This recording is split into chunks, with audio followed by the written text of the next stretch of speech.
Like once you hear that click and that door lock, it's like it's over. It's like shit. Like I can't even get out. Like I'm really stuck in here right now. I cried my first night. That was the only time I cried. And I think I stood here for like 2 hours. I was like, there's no way that I'm in jail right now. Like, and I just kept looking around. And I was like, after a few hours, I was just like, wow. And I remember when I went and sat down and I just cried. I was like, damn.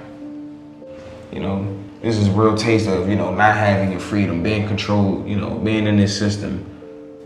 You know, just not being able to be human. I just probably ruined my life. Like, it was literally like the beginning of the end. Right there after that door click, I remember that. That day that I got in trouble, I was supposed to come home right after school. And I told my mother that I was gonna go to Gallery Place, I was gonna go get some Chipotle with my friends, and I was gonna come home. I went to Chipotle with my friends, and I did not come home. Out of nowhere, we seen this guy just coming down the path, like, and then, you know, some of the guys just started jumping on him, and then it just took place after that. After everything went down, the guys basically, like, you know, they beat him up pretty bad, and they robbed him. And we literally, like, standing, like, right here. And so we like, damn, you know, what to do now? Like, you know, so we turned around and we walked back to the train station.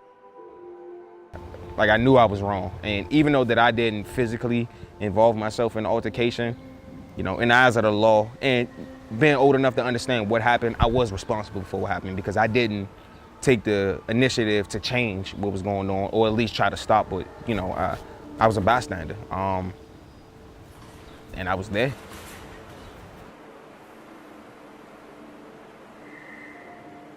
I knew no black man in my life that had ever successfully finished school or went on to college, if that, or, you know, lived a life where they didn't get in trouble and they weren't incarcerated and they, you know, they weren't in trouble with the law at some point in their life. And with the College Success Foundation and with the Thurgood Marshall Academy, they both took a chance. And that's honestly what it was. You know, they both took a chance. Both foundations knew my history. They knew where I came from. Them having the, you know, I guess say the love of God, you know, to take a chance and allow me to attend their school and giving me the opportunity to pursue this scholarship, it really changed my life. And I could go to college. I could have money to pay for college. I think just being able to go to school was really powerful for me. I can say I was probably one of the first black men to leave my neighborhood and go to school. And was successful, stayed in school.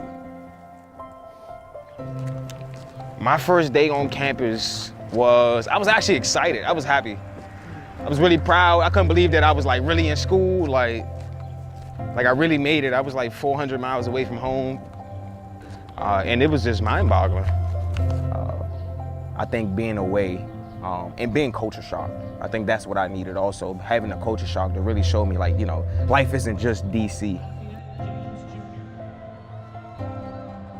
Amazing education, amazing experience. It's like a dream to my mom. I think I've taken my mom on about every emotional roller coaster that I could take her on. She's done with the amusement park. So I've had my highs, I've had my lows. We've been in the middle. Things have been good, things have been bad. And I think we are at the part in the story where we're about to leave the amusement park. She's had her fun. You know, I got in trouble when I was younger. You know, I gave her stress. I put the gray hairs in her head. And now I came to school, I got good grades. I studied abroad, I've taken advantage of opportunities.